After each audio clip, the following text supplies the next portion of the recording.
sunt satisfacțiile și insatisfacțiile unui pictor care, iată, a ajuns la 70 de ani, în vârstă la care deja poate să privească retrospectiv și să tragă anumite concluzii? Dom'le, pot să vă spun că eu astăzi trăiesc o mare satisfacție. Și cum să nu trăiesc o satisfacție când sunt în expoziția mea personală. O expoziție personală, mai ales, este o mare realizare. Îmi spune cumva așa la ureche că n-am trăit de pomană și că eforturile mele, că au fost mari, că au fost cum au fost, au avut o finalitate. Dacă expoziția place publicului, dacă este lume care pleacă cu privirea așa luminoasă, că vezi că ai făcut ceva pentru ei, te simți fericit. Partea materială, satisfacția materială, nu vreau să fac pe tartuf aici, e în subsidiar. Chiar ieri am fost emoționat așa, aproape până la lacrimi, când a intrat o pereche, un băiat și o fată la vreo 15-16 ani, și când au ieșit din expoziție, i-au mulțumit călduros pentru că le-am oferit această expoziție și am văzut în ochii lor curați, care nu știu să mintă, așa o satisfacție care m-a făcut fericit, domnule. Până la lacrimi, aș putea spune. Și i-am zis, domnule, n-am muncit de pomană. Această expoziție, în intenția mea, este o expoziție făcută cu ocazia împlinirii vârstei de 70 de ani. Îmi place să cred că acest ciclu de lucrări, sunt 26 de lucrări aici, din care 11 de mari dimensiuni, este o evoluție. Nici că am rămas pe loc, nici că am dat înapoi. Intenția mea a fost ca să arăt publicului și să văd și eu cam la ce nivel am ajuns. În ciuda faptului că aici, în această expoziție, sunt destule peisaje, eu nu sunt un pictor de plein air. Eu nu ies cu șevaletul la câmp sau undeva și încep să pictez acolo. De asemenea, în casă, dacă fac niște fructe sau niște flori, nu-mi pun un buchet cu flori pe masă și mă apuc să-l pictez, sau niște fructe și mă apuc să le pictez. Pictura mea este o pictură mentală.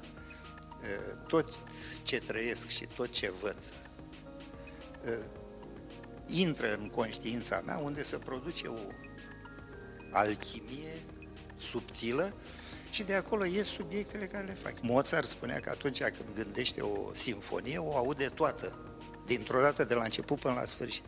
Pare de neimaginat, dar acest lucru eu am constatat pe pielea mea că este posibil. În foarte multe cazuri, lucrările și chiar compozițiile mari, aș putea să spun că le văd dintr-o dată, de la început până la sfârșit. Sunt lucrări care le termin în câteva ședințe, altele la care revin peste 2-3 săptămâni sau chiar peste un an de zile. Lucrarea te învață cum să o faci. Îți spune ea cum să o faci, te conduce și dacă ești atent și sensibil, te duce acolo unde trebuie. Pictura nu se învață la școală. Școala te învață un abecedar cu care să citești și să te descurci în lumea plasticii. Dar pictor nu te faci, ci te naști. Trebuie să fii născut, nu făcut. Faptul că eu sunt arhitect este o mândrie pentru mine. Școala de arhitectură m-a învățat să am un echilibru în gândire și în prezentare.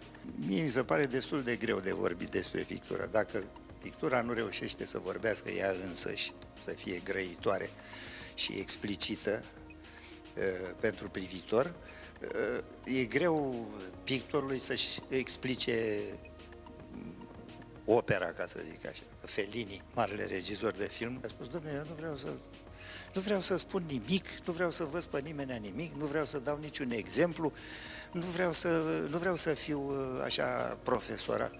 Și a făcut niște filme, așa și eu. Nu vreau să învăț pe nimeni nimic, pentru că nici eu nu știu tot ce mi-aș dori să știu și tot ceea ce bănuiesc că mai este de învățat, ceea ce e foarte mult, ca atare.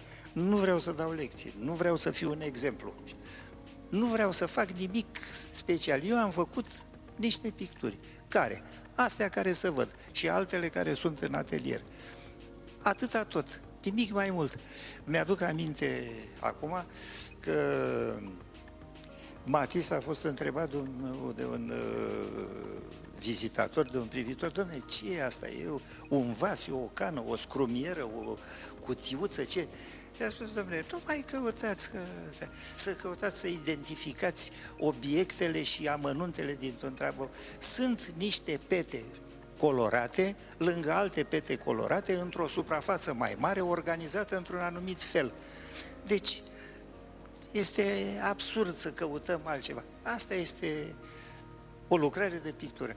Un spațiu, o suprafață compusă, organizată după o anumită concepție, prin care artistul vrea să spună privitorului ceva mai mult decât ar putea o face dacă ar face o fotografie. Și eu aș putea să desenez un măr, să-ți vine să-l mănânci sau să...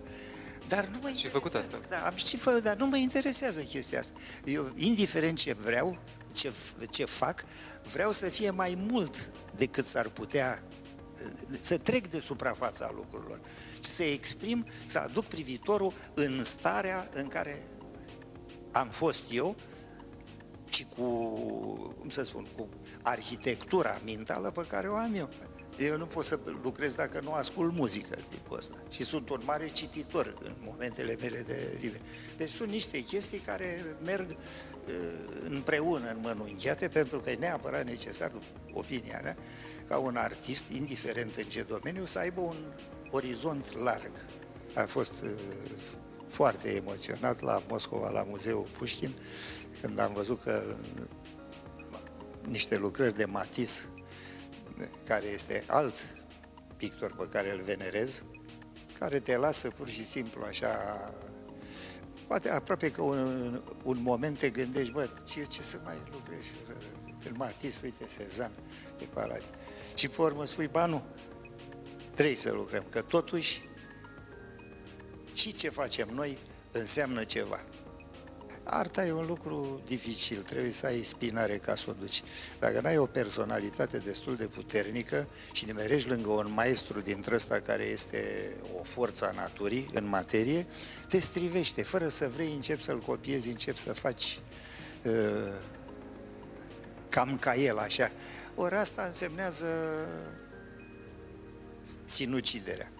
Te anulezi pe tine, ca Te artist. anulezi pe tine. Trebuie cu orice preț să fii tu însuți și să te judeci totdeauna cu cea mai mare severitate, să te observi moment cu moment cu cea mai mare severitate și să fii tu însuți. Că ești bine, că ești rău, că trebuie să fii tu însuți. Dacă nu reușești să începi să fii, te lași influențat de asta, ai pierdut partida.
prea din ureche, mai mișcă-te, te rog.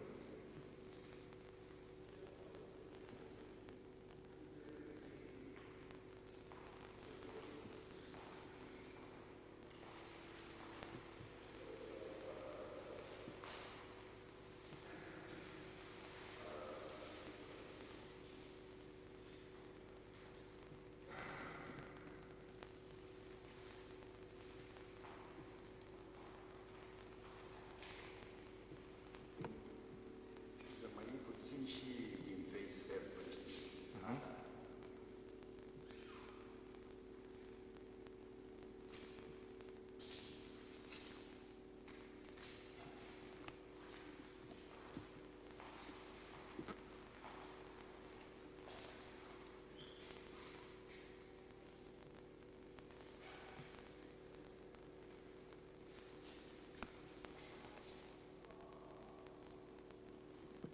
Ca să văd și sala cealaltă.